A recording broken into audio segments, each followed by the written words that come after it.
Hi everyone, I'm Ujjwal, and in this video I'm going to talk about my experience at Open Source Summit 2026, which was recently held in Mumbai. So this was the first event that I attended offline as a speaker, and there were a lot of things that I noticed that could have been handled in a better way to improve my session or delivery. And in this video I'm going to talk about the same. So before this, I had given one online conference talk at Tatila Summit in February 2026, and so I was a bit excited being a first time speaker on such stage. But after delivering the speech, I noticed there were things that somewhere impact a bit uh, to my session. Okay, so I'm going to share some of those in this video. So the first thing that I noticed from my session was that we should stop researching and start rehearsing. So when we are planning to give talk on such big stage, then at least 48 hours before the scheduled uh, we should stop adding new content or researching the content, and we should focus on rehearsing them. So obviously I spent a lot of times like verifying the facts and data. Although research was necessary, but I later realized that instead of going into the researcher mode till the very last moment of the event, it would have been better if I had transitioned into speaker mode at least 2 days before the schedule.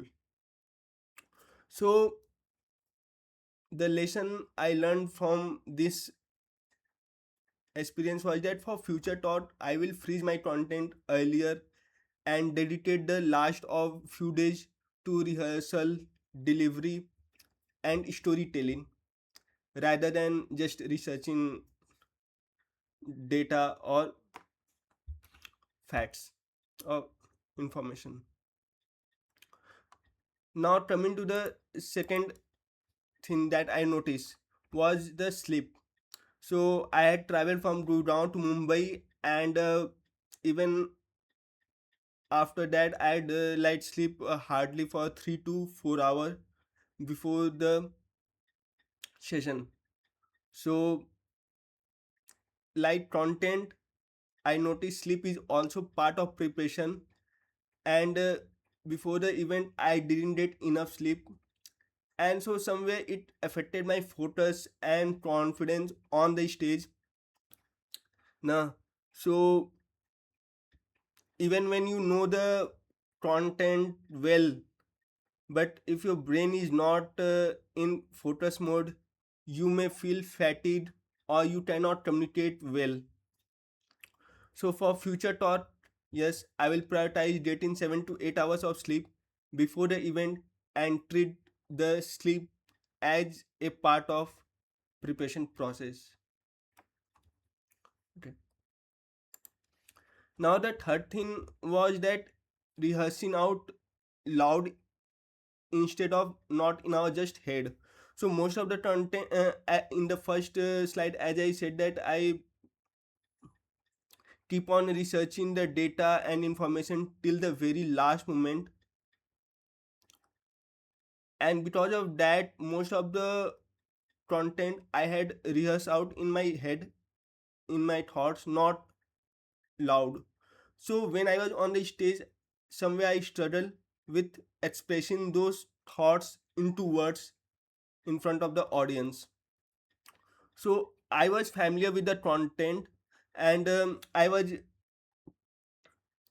aware with the information that I was going to present, but still somewhere, since I had not practiced earlier, I struggle with presenting them in front of the audience, and because of that, somewhere the flow was impacted. So yes, again, for future thought, I will try to rehearse out whole content loud instead of just preparing my head, so that I can easily transition between the different sessions of the presentations. Now coming to the next important thing that I realized was verifying the venue setup. So as I said, this was my first time I attended as a speaker on such big stage. So I reached the stage like 15 to 20 minutes before my schedule. So this was another thing that should have been handled in a better way. Maybe if I had gone to the stage before and verify all the setup before the session begins, the presentation could have been more better. So what I noticed was that when I was presenting, some of the content was not displayed exactly, and it wasn't major issue. That was issue from my laptop side due to some display resolution issue.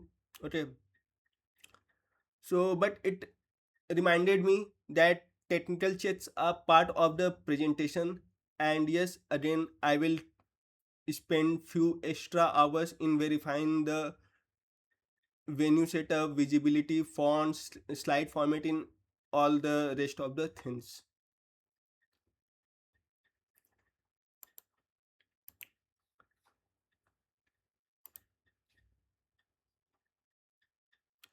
Now coming to the stage.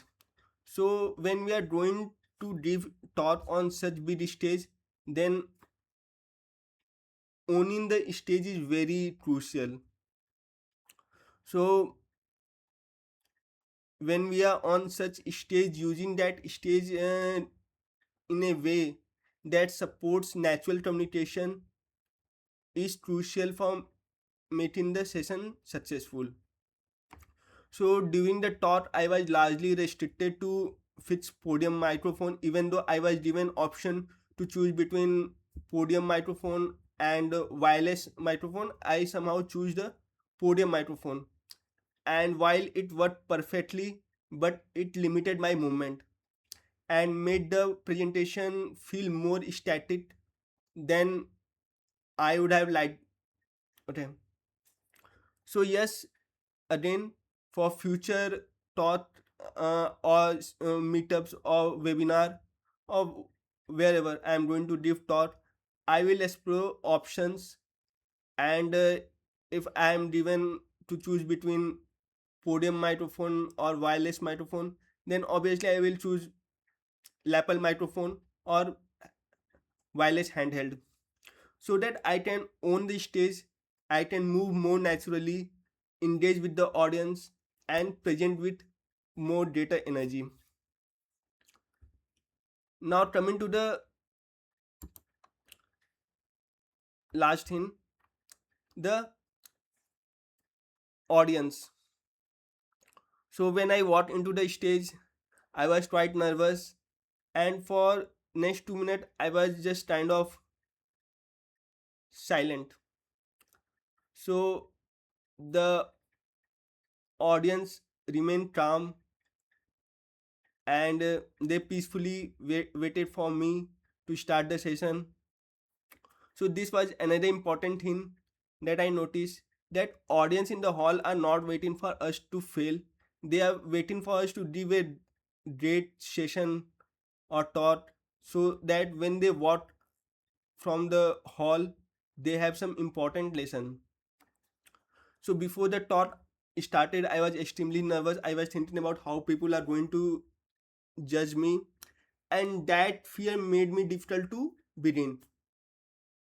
However, after the session, I realized that this was not something to be I should be worried about. So for future sessions, I'm going to learn, or you can say, I will remind myself that most people attend a session because they want to learn something. They are not looking for a reason to criticize the speaker. People from different parts of the country, different parts of the world are attending the session or webinar to gain something unique. So yes, audience are supportive. We just have to deliver great content. So these were some of the important lessons that or experience that I gained after attending the Open Source Summit 2026 as a first time speaker. And this was also my first YouTube video. So that's it, guys. Uh, See you in next video. Thank you.